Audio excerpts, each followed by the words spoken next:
முன்னோடி அற்புதர் புனித அந்தோணியாரின் வரம் தரும் ஜெபம். புதுமைகள் பல புரிய அருள் பெற்ற புனித அந்தோணியாரே, எங்கள் விண்ணப்பங்களை ஏற்று எங்களுக்கு இறைவனின் அருளை பெற்றுத்தாரும்.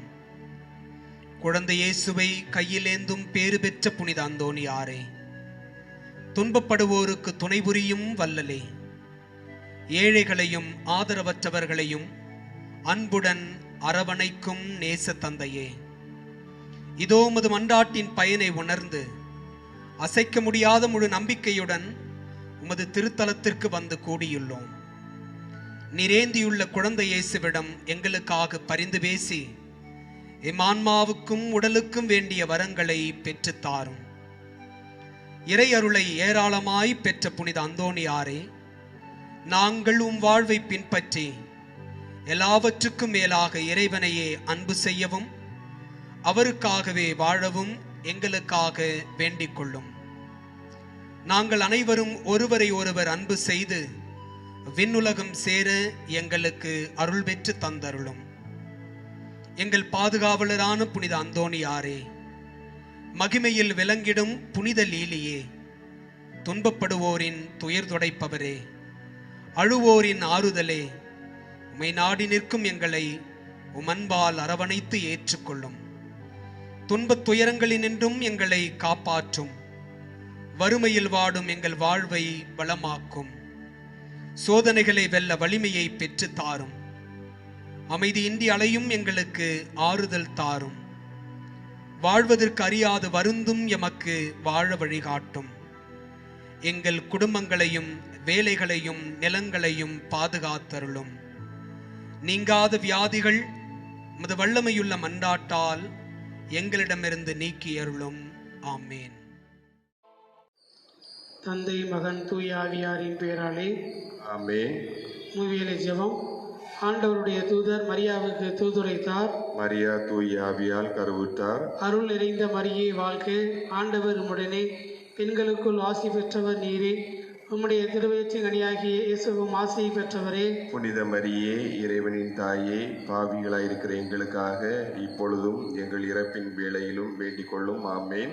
இதோ ஆண்டவருடைய அடிமை, உமது சொற்படியே எனக்கு நிகழட்டும். அருள் நிறைந்த மரியே வாழ்க, ஆண்டவர் உம்முடனே, பெண்களுக்குள் ஆசி பெற்றவர் நீரே, உம்முடைய திருவயிற்றின் கனியாகிய இயேசுவும் ஆசி பெற்றவரே. புனித மரியே, இறைவனின் தாயே, பாவிகளாயிருக்கிற எங்களுக்காக இப்பொழுதும் எங்கள் இறப்பின் வேளையிலும் வேண்டிக் கொள்ளும். ஆமேன். வாக்கு மனிதனானார், நம்மிடையே குடிகொண்டார். அருள் நிறைந்த மரியே வாழ்க, ஆண்டவர் உம்முடனே, பெண்களுக்குள் ஆசி பெற்றவர் நீரே, உம்முடைய திருவயிற்றின் கனியாகிய இயேசுவும் ஆசி பெற்றவரே. புனித மரியே, இறைவனின் தாயே, பாவிகளாயிருக்கிற எங்களுக்காக இப்பொழுதும் எங்கள் இறப்பின் வேளையிலும் வேண்டிக் கொள்ளும். ஆமேன். கிறிஸ்துவின் வாக்குறுதிகளுக்கு நாங்கள் தகுதி பெறும்படி இறைவனின் புனித அன்னையே எங்களுக்காக வேண்டிக் கொள்ளும். மன்றாடுவோமாக. இறைவா, உம் திருமகன் மனிதரானதை உம்முடைய வானதூதர் வழியாக நாங்கள் அறிந்திருக்கிறோம். அவருடைய பாடுகளினாலும் இறப்பினாலும் நாங்கள் உயிர்ப்பின் மாற்றி பெற உமது அருளை பொழிவீராக. எங்கள் ஆண்டவராகிய இயேசு கிறிஸ்து வழியாக உம்மை மன்றாடுகிறோம். ஆமேன்.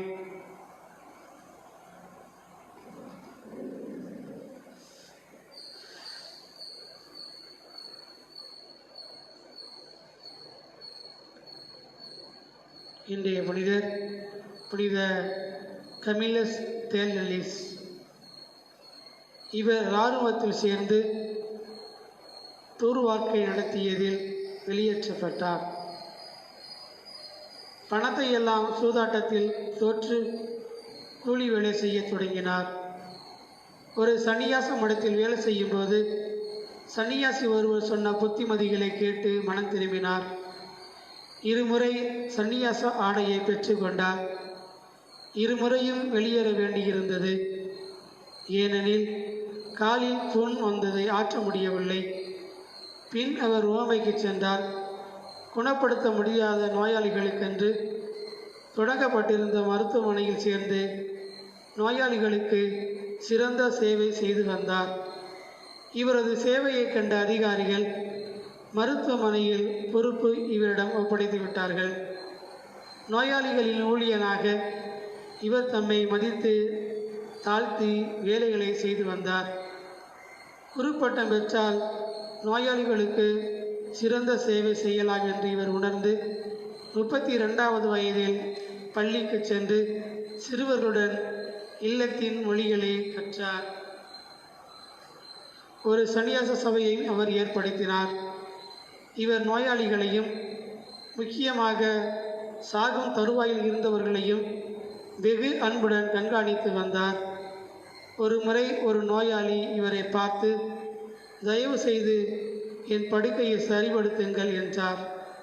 இவரோ அவனை நோக்கி, அப்படி பேசாதே, நான் உன்னுடைய வேலையால், எனக்கு நீ கட்டளைகள் கற்பிக்க வேண்டாம் என்று கூறியபோது அதற்கு அவர் சரி என்று சொன்னார். சாக கிடந்தவர்கள் இவருக்கு மனமாற நன்றி சொல்லி இவரை வாழ்த்துவார்கள். அப்பொழுது இவர் இதேபோல் எனக்கும் பாக்கியமான சாவு கிடைக்கும் என்பார். அந்த வரம் இவருக்கு கிடைத்தது. இவர் மரணப்படுக்கையில் இருந்தபோது சுற்றிலும் சன்னியாசிகள் நின்று ஜெபித்து கொண்டிருந்தார்கள்.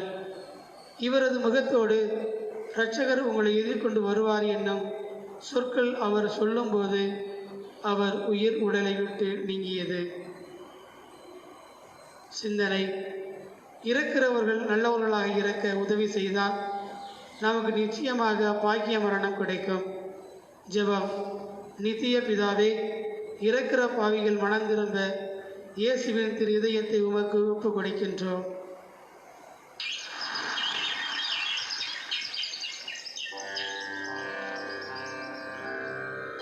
அன்பே அருளே இறைவா போற்றி, அனைத்தும் நீயே உன் தாள் போற்றி.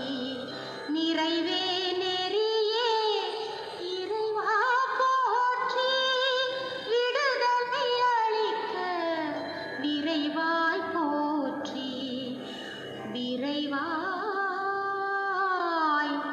போற்றி.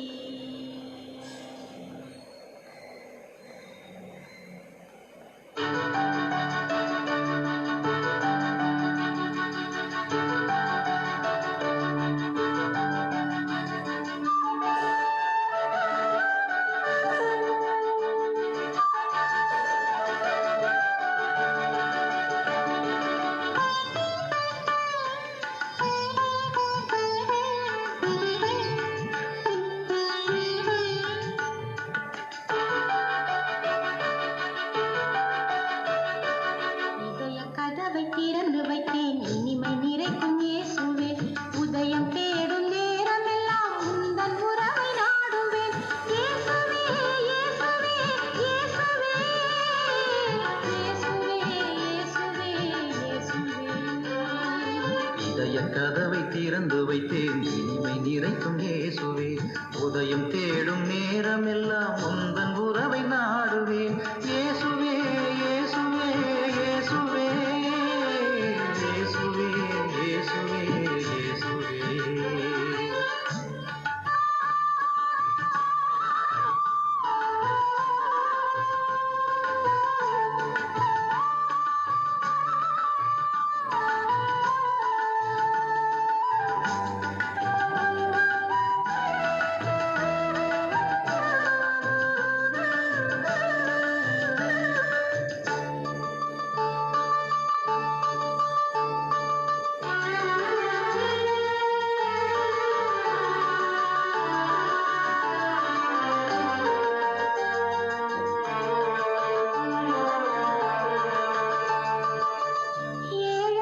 உந்தன் அன்பை தியாகமாகுவே.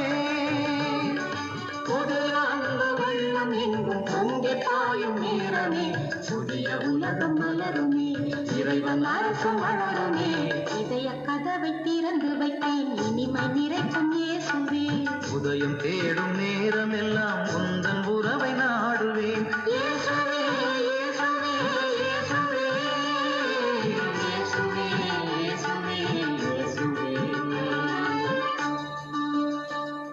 நேர்மையில் நிலைத்திருந்து உமது முகம் காண்பேன். உமது மாட்சியை நீர் வெளிப்படுத்தும் போது நான் நிறைவு பெறுவேன். திருப்பாடல்கள் 16 இறைவசனம் 15.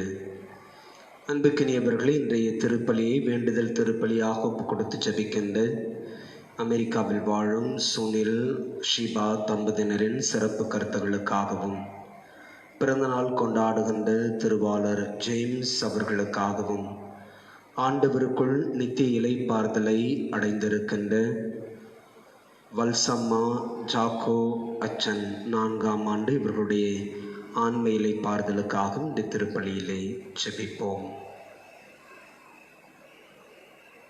மேலும் இன்றைய திருப்பலியை உடல் சுகம் வேண்டி ஒப்பு கொடுத்து ஜெபிக்கின்ற சூசை ஜான்சன், மரியம் மெர்லின் மாத்தி குடும்பத்தினருக்காகவும், ஆண்டவருக்குள் நித்திலை பாறுதலை அடைந்திருக்கின்ற எட்வர்டு ஜோசப், அடைக்கலம் தாமஸ் ஆண்டோ, ரீட்டா முத்தம்மாள், 2ஆம் ஆண்டு நினைவு கூறுகின்ற ஜோசி ஜார்ஜ் இவர்களுக்காகவும் இந்த திருப்பலியிலே மன்றாடுவோம். தந்தை மகன் தூய ஆவியாரின் பெயராலே ஆமென். நம் ஆண்டவராகிய இயேசு கிறிஸ்துவின் அருளும் கடவுளின் அன்பும் தூய ஆவியாரின் நட்புறவும் உங்கள் அனைவரோடும் என்றும் இருப்பதாக. உம் ஆன்மாவோடும் இருப்பதாக. திரு இயேசுவில் அன்புக்குரியவர்களே, நேற்றைய நற்செய்தியில் இயேசு தம்முடைய சீடர்களுக்கு அறிவுரையாக வழங்கிய போது அவர் இப்படியாய் சொல்லுகின்றார்: மிகுதியாய் கொடுக்கப்பட்டவரிடம் மிகுதியாக எதிர்பார்க்கப்படும் என்று சொல்லி, அதே சிந்தனை ஓட்டங்களை இன்றைய நற்செய்தியிலும் நாம் தியானிக்க முடிகிறது. இயேசு மனக்குமுறலோடு கொராசின் நகரையும் பெத்சைதா நகரையும் குறித்து வெளிப்படுத்துகின்றார். இவைகள் மனமாறவில்லை என்பதற்காக இயேசு தம்முடைய மனக்குமரலை வெளிப்படுத்தி, நீங்கள் ஆசீர்வாதத்தின் வாய்க்கால்களாய் இல்லாமல் போனீர்களே, உங்களிடம் கொடுக்கப்பட்டதற்கு ஏற்ப நீங்கள் வாழவில்லையே என்று சொல்லி இயேசு குறிப்பிடுவதை இன்றைய நற்செய்தியில் நாம் வாசிக்கின்றோம். ஒருவேளை கடவுள் நமக்கு கொடுத்திருக்கிறார் என்று சொன்னால் அது அவருடைய கிருபையிலிருந்து நாம் பெற்றுக்கொண்ட ஆசீர்வாதமாக இருக்கலாம், அல்லது அவர் நமக்கு கொடுத்திருக்கின்ற திறமையாக இருக்கலாம். எதுவாக இருப்பினும் நம்மிடமிருந்து கடவுள் எதிர்பார்க்கின்றார். அதன் வழியாய் நாம் அடுத்தவருக்கு ஆசீர்வாதத்தை பகிர்ந்திருக்கிறோமா என்பதையும் கடவுள் எதிர்பார்க்கின்றார். எனவே மிகுதியாய் கொடுக்கப்பட்டிருக்கின்ற நம்மிடமிருந்து மிகுதியான ஆசீர்வாதங்களை நாமும் பிறரோடும் இந்த சமூகத்தோடும் பகிர்ந்து கொள்ள கடவுள் கொடுக்கும் இந்த அழைப்பை ஏற்று இந்த திருப்பலிக்குள்ளே நாம் நுழைவோம். தூய மறு நிகழ்வுகளை நாம் கொண்டாடின தகுதி பெறும் பொருட்டு நம்முடைய பாவங்களை ஏற்றுக்கொள்வோம்.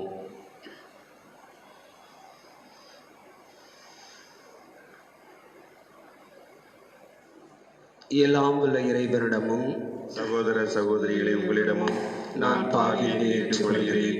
ஏனெனில் என் சிந்தையாலும் சொல்லாலும் செயலாலும் கடமைகள் தவறியதாலும் பாவங்கள் பல செய்தேன். என் பாவமே என் பாவமே என் பெரும் பாவமே. ஆகையால் எப்பொழுதும் கல்யாண புனித மரியாதையும் வானதூதர் புனித அனைவரையும் சகோதர சகோதரிகளை உங்களையும் நம் இறைவனாகிய ஆண்டவரிடம் எனக்காக வேண்டிக் கொள்ள மன்றாடுகிறேன். எல்லாம் உள்ள இறைவன் நம் மீது இரக்கம் வைத்து நம் பாவங்களை மன்னித்து நம்மை நிலை வாழ்வுக்கு அழைத்துச் செல்வாராக. ஆமென். ஆண்டவரே இரக்கமாயிரும். ஆண்டவரே இரக்கமாயிரும். கிறிஸ்துவே இரக்கமாயிரும். கிறிஸ்துவே இரக்கமாயிரும். ஆண்டவரே இரக்கமாயிரும். ஆண்டவரே இரக்கமாயிரும். ஜெபிப்போமாக. இறைவா, தவறி நடப்போர் நன்னெறிக்கு திரும்பி வர அவர்களுக்கு உமது உண்மையின் ஒளியை காட்டுகின்றீர். கிறிஸ்தவ நம்பிக்கை கடைபிடிப்போர் அனைவரும் தமது பெயருக்கு பொருந்தாதவற்றை விலக்கவும் ஏற்றவற்றை செயல்படுத்தவும் செய்தருள்வீராக. உம்மோடு தூய ஆவியாரின் ஒன்றிப்பில் இறைவனாய் என்றென்னும் வாழ்ந்து ஆட்சி செய்யும் எங்கள் ஆண்டவர் இயேசு கிறிஸ்து வழியாக மன்றாடுகிறோம். ஆமென். எசையா நூலிலிருந்து வாசகம். அதிகாரம் 7, இறைவார்த்தை 1 முதல் 9 முடிய.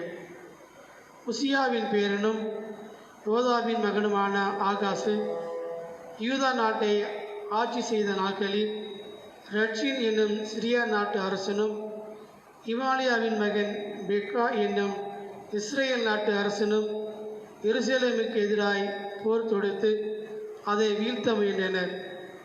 அவர்களால் அது இயலாமல் போயிற்று. சிரியா எப்ராஹிமோடு கூட்டணி அமைத்து கொண்டது என்னும் செய்தி தாவீதின் குடும்பத்தாருக்கு அறிவிக்கப்பட்டது. உடனே பெருங்காற்றினால் காட்டு மரங்கள் அமர்ந்து கொள்வது போல் ஆகாசின் உள்ளமும் அவன் நாட்டு மக்களின் உள்ளங்களும் அழிக்கப்பட்டன. அப்பொழுது ஆண்டவர் எசையாவை நோக்கி, நீ உன் மகன் செயாசியாசியை உன்னுடன் அழைத்து சென்று ஆகாசை சந்திப்பாயாக. உன் வயலுக்கு செல்லும் வழியில் மேற்குளத்துக்கு போகும் கால்வாயில் மறுமுனையில் நீ ஆகாசை காண்பாய்.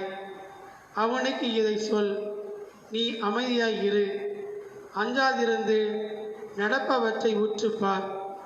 ரட்சின் சிரியா நாட்டில் ரெமாலியாவின் மகன் ஆகியோரின் கடும் சின்னத்தை கண்டு மனம் கலங்காதே. அவர்கள் புதைந்து கொண்டிருக்கும் இரு கொல்லிக்கட்டையில் இருந்து வரும் புகை போன்றவர்கள். சிரியா எப்ராஹிமோடும் இமாலியன் மகனோடும் உனக்கு எதிராய் சதித்திட்டம் தீட்டி யூதாவுக்கு எதிராய் நாம் படையெடுத்து சென்று அதை நடுநடுங்கச் செய்வோம். அதற்கு எதிராய் போரிட்டு அதை பிடித்து தையல் என்பவன் மகனை அதற்கு அரசனாக்குவோம் என்று தங்களுக்குள் பேசிக்கொள்கிறார்கள். ஆதலால் ஆண்டவர் இவ்வாறு நிறைவேற, ஏனெனில் சிரியாவின் தலைநகர் தமஸ்கு நகரின் தலைவன் ரட்சின் இன்னும் 65 ஆண்டுகள் எப்ராஹிம் ஒரு மக்களில் என்னும் தகுதியை இழக்கும் வண்ணம் தவிடு பொடியாக்கட்டும் என்று எப்ராஹிமின் தலைநகர் சமாரியா நகர் தலைவன் ராமலின் மகன் உங்கள் நம்பிக்கையில் நிலைத்திருத்தாவிடில் நீங்கள் நிலைத்திருக்க மாட்டீர்கள். ஆண்டவரின் அருள்வாக்கு. இறைவனுக்கு நன்றி.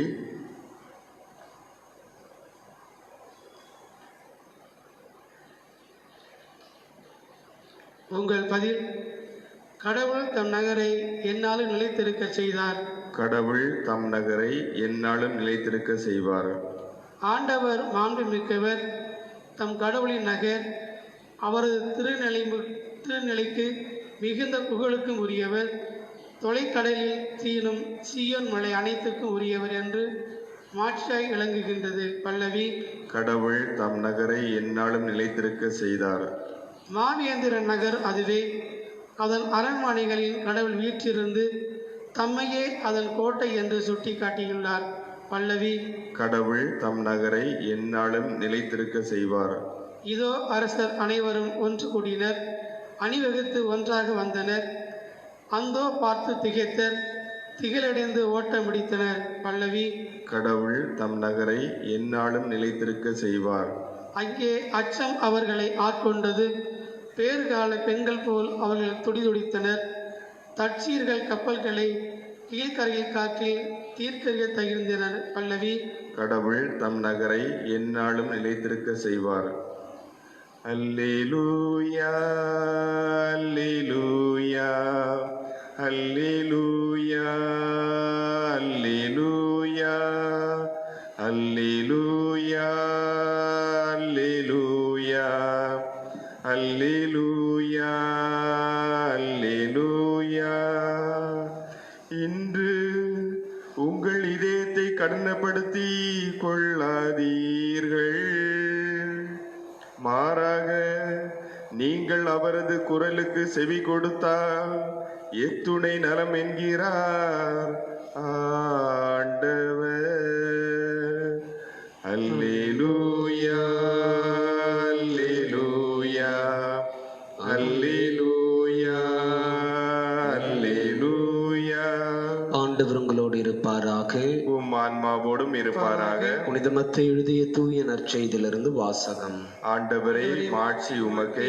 புனித மத்தேயு எழுதிய நற்செய்தி அதிகாரம் 11 இறைவசனங்கள் 20-24 முடிய. இயேசு வல்ல செயல்கள் பல நிகழ்த்திய நகரங்கள் மனமாறவில்லை. எனவே இயேசு அவற்றை கண்டிக்க தொடங்கினார். கொராசின் நகரே, ஐயோ உனக்கு கேடு! பெத்சைதா நகரே, ஐயோ உனக்கு கேடு! ஏனெனில் உங்களிடையே செய்யப்பட்ட வல்ல செயல்கள் தீர் சீதோன் நகரங்களில் செய்யப்பட்டிருந்தால் அங்குள்ள மக்கள் முன்பே சாக்கு உடை உடுத்தி சாம்பல் பூசி மனமாறி இருப்பர். தீர்ப்பு நாளில் தீருக்கும் சீதோனுக்கும் கிடைக்கும் தண்டனை விட உங்களுக்கு கிடைக்கும் தண்டனை கடினமாகவே இருக்கும் என நான் உங்களுக்கு சொல்லுகிறேன். கப்பர்நாகுமே, நீ வானளாவ உயர்த்தப்படுவாயோ? இல்லை, பாதாளம் வரை தாழ்த்தப்படுவாய். ஏனெனில் உன்னிடம் செய்யப்பட்ட வல்ல செயல்கள் சோதோமில் செய்யப்பட்டிருந்தால் அது இன்று வரை நிலைத்திருக்குமே. தீர்ப்பு நாளில் சோதோமுக்கு கிடைக்கும் தண்டனை விட உனக்கு கிடைக்கும் தண்டனை கடினமாகவே இருக்கும் என நான் உங்களுக்கு சொல்லுகிறேன் என்றார். இது ஆண்டவரின் அருள்வாக்கு. கிறிஸ்துவே உமக்கு புகழ்.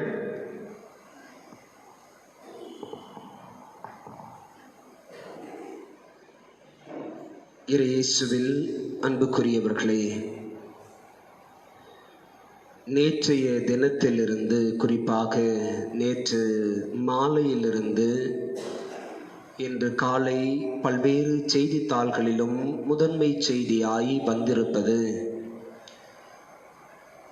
நம்முடைய தமிழகத்தினுடைய மாபெரும் தொழில் நிபுணராயிருக்கின்ற கூகுள் நிறுவனத்தினுடைய தலைமை பொறுப்பில் இருக்கின்ற சுந்தர் பிச்சை அவர்களை குறித்தும், நேற்று நம்முடைய பாரத பிரதமரோடு அவர் உரையாடல் குறித்தும், அதன் இறுதியாய் எட்டப்பட்ட 75,000 கோடி செலவில் முதலீடு செய்வதற்கான திட்டங்கள் குறித்த செய்திகள். ஒருவேளை இதனுடைய அரசியல் பின்னணி எதுவாக வேண்டுமானாலும் இருக்கலாம், அல்லது அரசியல் எதுவாக வேண்டுமானாலும் இருக்கலாம், அல்லது உண்மையிலுமே நமது நாட்டின் முன்னேற்றத்தை கருத்தில் கொண்டு இவ்வளவு பெரிய தொகையை முதலீடு செய்வதற்கு கூகுள் நிறுவனத்தினுடைய தலைமை பொறுப்பாளர் முன்வந்திருக்கலாம். ஒரு செய்தி நான் உணர்ந்து கொள்வது, அந்த நிறுவனத்திடம் இருக்கிறது. இதற்கு முன்பு பல நாடுகளில் அது முதலீடு செய்திருக்கிறது. இப்பொழுது நம் நாட்டில் முதலீடு செய்கிறது. அந்த நிறுவனத்திடம் அதிகமாக இருக்கிறது. எனவே அதை கொண்டு அவர்கள் இன்னொரு இடத்தில் முதலீடு செய்து தங்களுடைய நிறுவனத்தின் பொருளாதாரத்தை உயர்த்த முயற்சிக்கின்றார்கள், அல்லது அதன் மூலமாய் பல 100 பேருக்கு அல்லது 1000 பேருக்கு வேலை கொடுக்க முன்வருகிறார்கள் என்பது போன்று நான் உணர்கின்றேன். இந்த இன்றைய செய்தியை இன்றைய நற்செய்தியோடு ஒப்பிட்டு பார்க்க விரும்புகிறேன். இன்றைய நற்செய்தியில் இயேசு கொராசின் நகரையும் பெத்சைதா நகரையும் கப்பர்நாகுமு நகரையும் சற்று கடிந்து கொள்வதாகவே அவர்களுக்கு வரப்போகின்ற கேடுகளை இயேசு முன்னறிவிப்பதாக நமக்கு சொல்லப்பட்டிருக்கிறது. ஏன் இயேசு இப்படி தன்னுடைய கோபத்தை அல்லது தன்னுடைய மனக்குமரலை இந்த நகரங்களின் மீது வெளிப்படுத்துகிறார்? அன்புக்குரியவர்களே, இயேசு தன்னுடைய பொது வாழ்வை ஆரம்பித்த பொழுது கலிலேயாவில் தொடங்கி அதன் பிறகு ஊர் ஊராய் நகர் நகராய் தெரு தெருவாய் சென்று இயேசு நற்செய்தியை அறிவிக்கின்றார். கடவுளின் வல்லமை கொண்டு நற்செயல்கள் புரிகின்றார். ஏழைகளுக்கு நற்செய்தி அறிவிக்கப்படுகிறது. நோயுற்றோர் குணமடைகின்றனர், பேய்பிடித்தோர் விடுதலை அடைகின்றனர், இறந்தோர் உயிர் பெற்று எழுகின்றனர், இல்லாதவருக்கு கொடுக்கப்படுகிறது, மக்கள் மகிழ்கின்றார்கள். ஆனால் அதே வேளையில் இயேசுவனுடைய போதனையை எதிர்த்த மக்களும் இருக்கத்தான் செய்தார்கள். இயேசுவின் வல்ல செயல்களை அனுபவித்தவர்களுக்கு இயேசுவின் நற்செய்தியை ஏற்றுக்கொள்ளுகின்ற மனநிலை இல்லை. எனவே அவர்கள் மனம் மாறுவதற்கும் தயாராக இல்லை. அவர்கள் மனம் மாறாததால் இயேசு இந்த நகரங்களை பார்த்து, உங்களுக்கு ஐயோ கேடு, இறுதி நாளில் நீங்கள் எதிர்கொள்ளப் போகின்ற தீர்ப்பு மற்ற நகரங்களை விட மிக மோசமானதாய் இருக்கும். தீர், சீதோன், சோதோம் நகருக்கு ஏற்பட்ட அழிவை விட நீங்கள் எதிர்கொள்ளப் போகிற அழிவு மிக கொடுமையாக இருக்கும் என்பது போல் இயேசு உரைப்பதாய் இன்றைய நற்செய்தியில் சொல்லப்படுகிறது. அன்புக்குரியவர்களே, தொடக்க நூல் புத்தகம் 12ஆம் அதிகாரம் ஆபிரகாமின் அழைப்பை குறித்து நாம் வாசிக்கின்றோம். கடவுள் ஆபிரகாமை பார்த்து இப்படித்தான் சொல்லுவார், ஆபிரகாம், நான் உனக்கு காட்டப்போகிற நாட்டிற்கு நீ புறப்பட்டு செல். நாம் தொடர்ந்து வாசிக்கின்றோம். கடவுள் சொல்லுவார், நீ மக்களினங்களுக்கு ஆசீர்வாதமாய் இருப்பாய் என்று சொல்லி. கடவுள் ஆபிரகாமுக்கு ஒரு அழைப்பை கொடுத்து அந்த அழைப்பில் கடவுளுடைய கிருபையை கொடுக்கின்றார், வாக்குறுதியை கொடுக்கின்றார். அது உடன்படிக்கையாக மாறுகிறது. உன் வழியாய் மக்களினம் பெரிதாகும், வானத்து விண்மீன்களைப் போல், கடல் கரையின் மணலைப் போல் எண்ணிக்கையில் அடங்கா மிகப்பெரிய சமூகமாய் உருவாகும். இந்த எல்லா சமூகத்திற்கும் நீ ஆசீர்வாதமாய் இருப்பாய். எனவே உன்னிடம் கொடுக்கப்பட்டிருக்கிற இந்த ஆசீர்வாதத்தை நீ எல்லாருக்கும் பகிர்ந்து கொடு, நீ ஆசீர்வாதத்தின் வாய்க்காலாய் இரு என்று சொல்லி கடவுள் ஆபிரகாமுக்கு அழைப்பு கொடுக்கின்றார். ஆபிரகாமும் இறுதி வரை தான் பெற்றுக்கொண்ட அழைப்பில் நிலைத்திருக்கின்றார். கடவுளுக்கு பிரமாணிக்கம் மிக்கவராய் இருக்கின்றார்.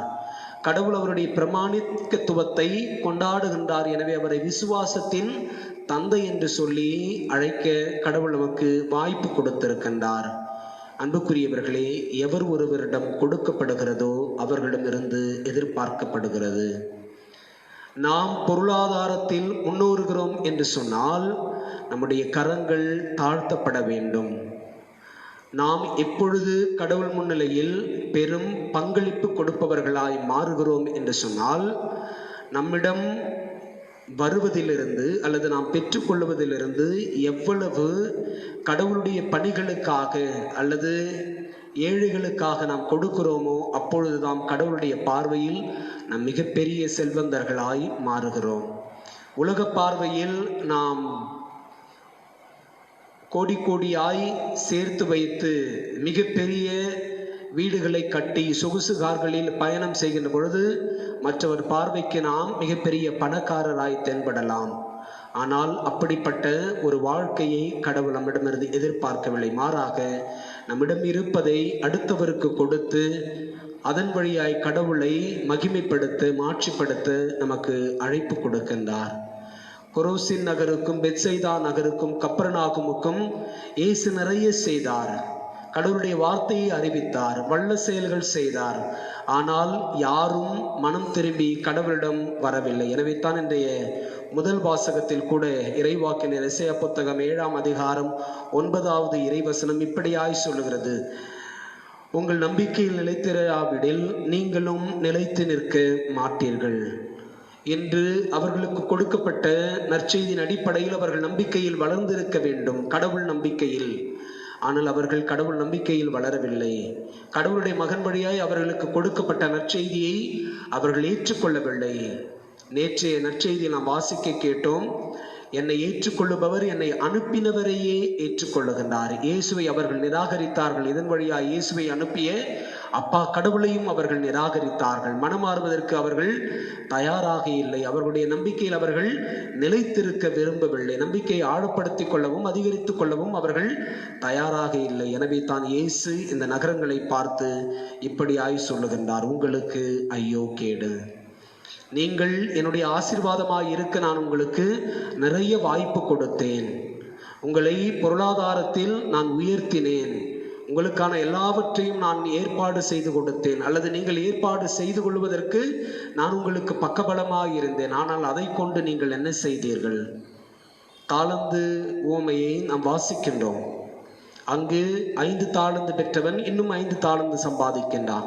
3 தாளந்து பெற்றவன் இன்னும் 3 தாளந்து சம்பாதிக்கின்றான். 2 பெற்றவன் இன்னும் 2 சம்பாதிக்கின்றான்.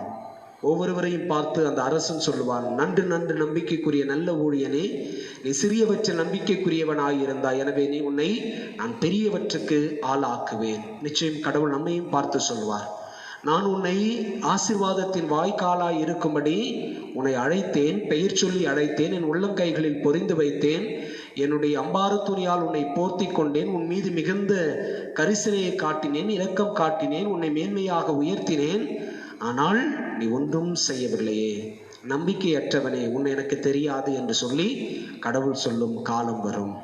அன்புக்குரியவர்களே, அத்தகைய ஒரு இழிவான நிலைக்கு நாம் செல்லாதபடி கடவுள் நமக்கு இன்று ஒரு எச்சரிக்கையான அழைப்பை கொடுக்கின்றார்.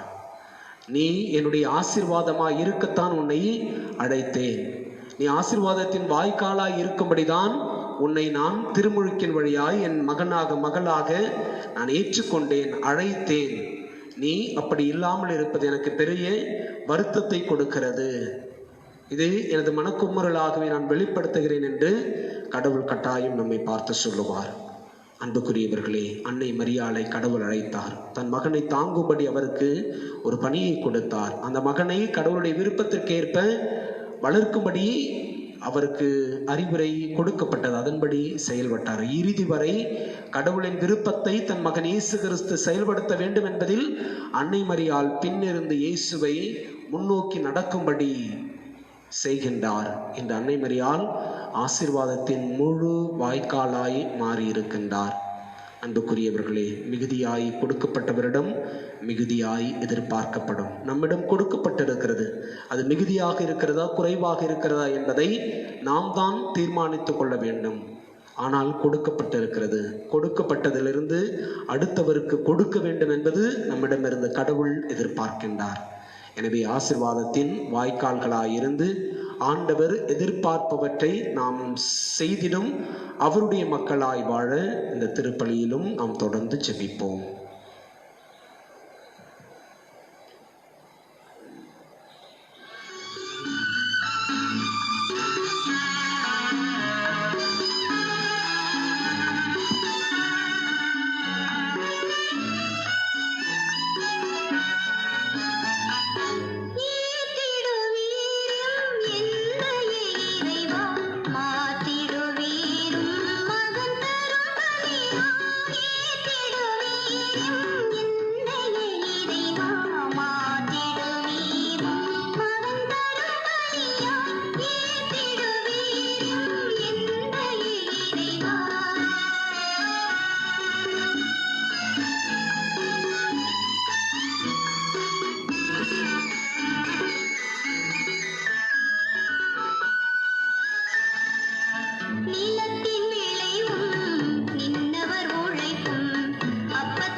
அன்புமிக்க சகோதர சகோதரிகளை, என்னுடையதும் உங்களுடையதுமான இந்த தெய்வீக திருப்பலி எல்லாம் உள்ள தந்தை ஆகியவனுக்கு ஏற்றதாகும்படி செபியுங்கள். ஆண்டவர் தமது பெயரின் புகழ்ச்சிக்காகவும் மாட்சிக்காகவும் நமது நன்மைக்காகவும் புனித திரு அவை அனைத்து நலனுக்காகவும் உமது கையிலிருந்து இப்பலியை ஏற்றுக்கொள்வாராக. ஆண்டவரை உம்மை நோக்கி மன்றாடும் திரு அவையின் காணிக்கையை கண்ணோக்கி அருளும். உம் நம்பிக்கையாளர் புனிதத்தில் வளர உதவும் உணவாக இவற்றை மாற்றி அருள்வீராக. எங்கள் ஆண்டவர் இயேசு கிறிஸ்து வழியாக மன்றாடுகிறோம். ஆமென். ஆண்டவர் உங்களோடு இருப்பாராக. உம் ஆன்மாவோடும் இருப்பாராக. இதயங்களை மேலே எழுப்புங்கள். ஆண்டவரிடம் எழுப்பியுள்ளோம். இறைவனாகிய ஆண்டவருக்கு நன்றி கூறுவோம். அதே தகுதியும் நீதியும் ஆனது. ஆண்டவரே, தூயவரான தந்தை, என்றும் உள்ள எல்லாம் உள்ள இறைவா, எங்கள் ஆண்டவராகிய கிறிஸ்து வழியாக என்னாலும் இவ்விடத்திலும் நாங்கள் உமக்கு நன்றி செலுத்துவது மெய்யாகவே தகுதியும் நீதியுமாகும், எங்கள் கடமையும் மீட்புக்கு உரிய செயலுமாகும். தவறிழைத்த எங்கள் மீது கிறிஸ்து இரக்கம் கொண்டு கன்னிமரியாவிடமிருந்து பிறக்க திருவுளமானார். சிலுவையில் பாடுபட்டு முடிவில்லா சாவிலிருந்து எங்களை விடுவித்தார். இறந்தோரிடமிருந்து உயிர்த்தெழுந்த நிலை வாழ்வை எங்களுக்கு அருளினார். ஆகவே வானதூதர் முதன்மை வானதூதரோடும் அரியணையில் அமர்வோர் தலைமை தாங்குவாரோடும் வான்படைகளின் அணிகள் அனைத்தோடும் சேர்ந்து நாங்களும் அது மாட்சி புகழ்ந்து பாடி முடிவின்றி சொல்லுவதாவது: தூயவர் தூயவர் தூயவர், வான்படைகளின் கடவுளாம் ஆண்டவர். விண்ணகமும் மண்ணகமும் உமது மாட்சியால் நிறைந்துள்ளன. உன்னதங்களிலே ஓசானா. ஆண்டவர் பெயரால் வருகிறவர் ஆசி பெற்றவர். உன்னதங்களிலே ஓசானா. ஆண்டவரின் நிர்மையாகவே தூயவர், தூய்மை அனைத்திற்கும் ஊற்று. ஆகவே உம்முடைய ஆவியை பொழுதே காணிக்கைகளை தூய்மைப்படுத்த உம்மை வேண்டுகிறோம். இவ்வாறு எங்கள் ஆண்டவர் இயேசு கிறிஸ்துவின் உடலும் இரத்தமுமாக எங்களுக்கு இவை மாறுவனவாகுக. இயேசு பாடுபட உளம் கனிந்து தம்மை கையளித்த போது அப்பத்தை எடுத்து நன்றி செலுத்தி அதை பிட்டு தம் சீடர்களுக்கு அளித்து அவர் கூறியதாவது: அனைவரும் இதிலிருந்து பெற்று உண்ணுங்கள், ஏனெனில் இது உங்களுக்காக கையளிக்கப்படும் என் உடல். எங்களுக்காக பிரான இயேசுவை நாங்கள் உம்மை ஆராதிக்கிறோம்.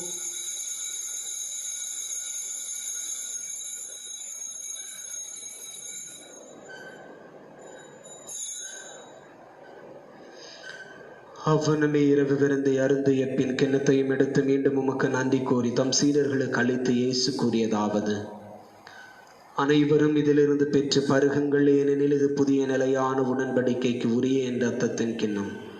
இது பாவ மன்னிப்புக்கென்று உங்களுக்காகவும் பலருக்காகவும் சிந்தப்படும். இதை என் நினைவாக செய்யுங்கள். எங்களுக்காக பிரான இயேசுவை நாங்கள் உம்மை ஆராதிக்கிறோம்.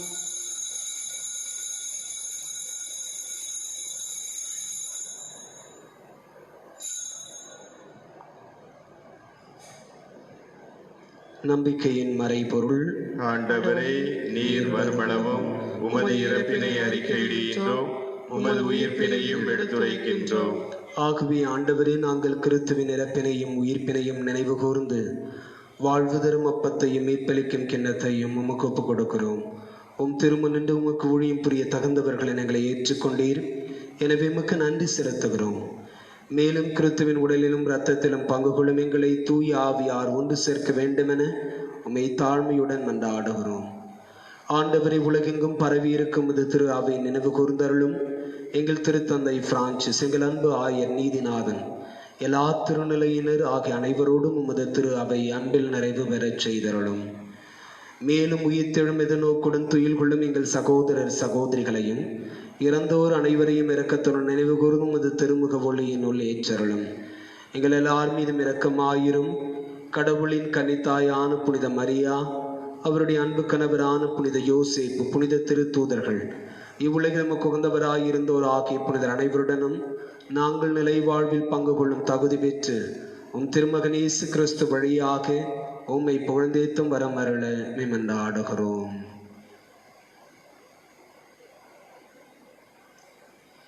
இவர் வழியாக இவரோடு இவரில் எல்லாம் வல்ல இறைவனாகிய தந்தையே, தூய ஆவியாரின் ஒன்றிப்பில் எல்லா புகழும் ஆட்சியும் என்று நமக்கு உரியதே. ஆமென்.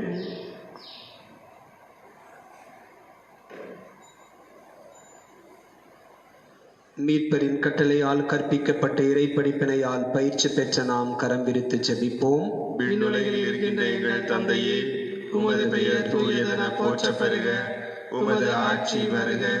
உமது திருவுளம் விண்ணுலகில் நிறைவேறுவது போல மண்ணுலகிலும் நிறைவேறுக. எங்கள் அன்றாட உணவை இன்று எங்களுக்கு தாரும். எங்களுக்கு எதிராக குற்றம் செய்வோரை நாங்கள் மன்னிப்பது போல எங்கள் குற்றங்களை மன்னியும்.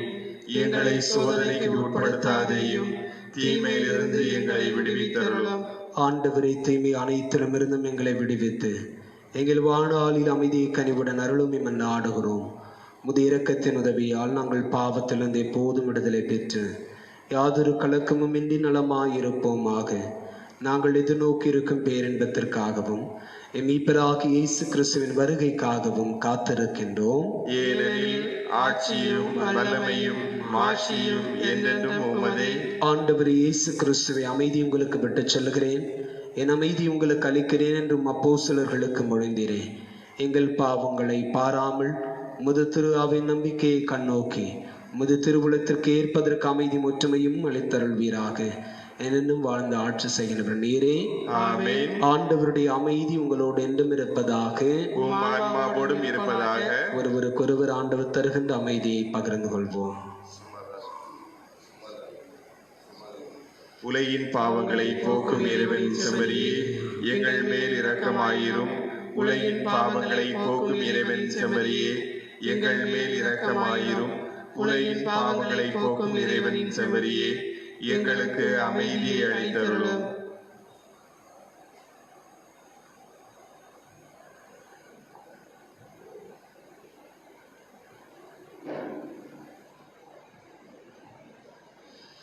இதோ இறைவனின் செம்மறி, உலகின் பாவங்களை போக்குகிறவர். இயேசுவின் திருவிருந்து அழைப்பு பெற்றிருக்கிற நாம் எல்லாருமே பேறு பெற்றோர். ஆண்டவரே, நீர் என் இல்லத்தில் எழுந்தருள நான் தகுதியற்றவன். ஆனால் ஒரு வார்த்தை மட்டும் சொல்லியருளும், எனது ஆன்மா நலமடையும்.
திருவிருந்து பல்லவி.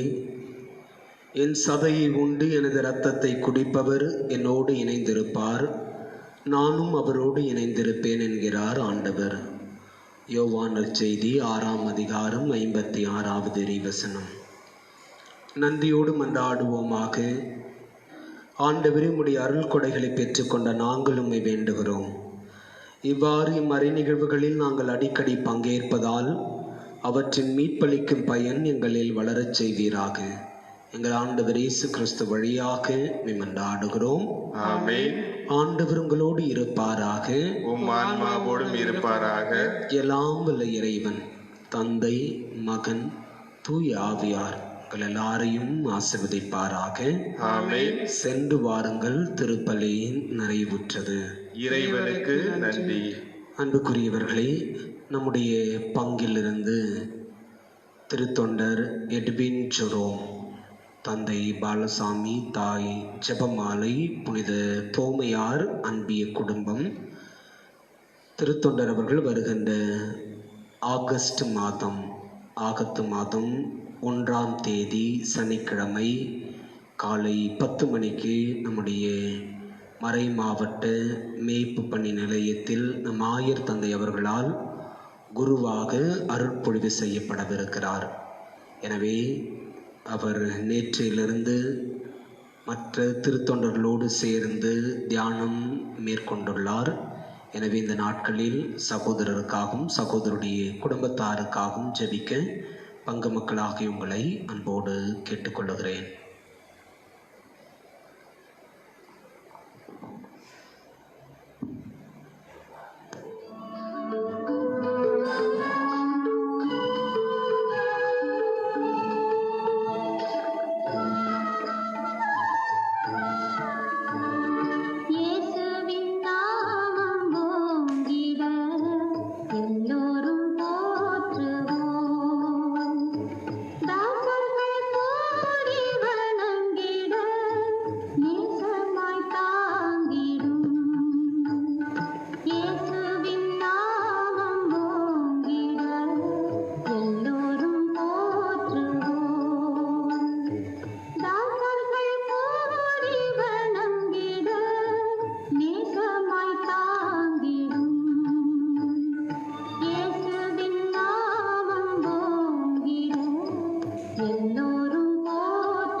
கோடியற்புதர் புனித அந்தோணியார் அன்னை மரியாளை நோக்கி ஜெபித்த ஜெபம்.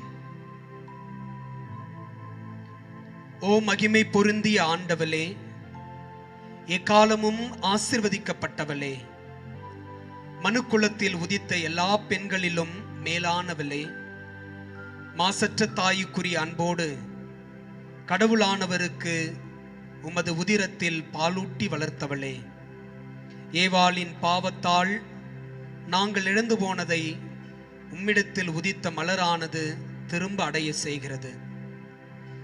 துக்கப்படுகிற ஆத்துமாக்களுக்கு பேரின்ப வீட்டை அளிக்க வெண்ணக கதவுகளை திறக்கின்றது. அரசருக்கரசன் வெளிப்பட்ட வாசலை இருளை ஓட்டி ஒளியை வீசிய கூடமே, தேவரூருடைய கன்னிமை கெடாத கருவினின்று பிறந்தவரை, அவரால் சிறை மீட்கப்பட்ட எல்லா மக்களும் புகழ்ந்து வாழ்த்துகிறார்கள்.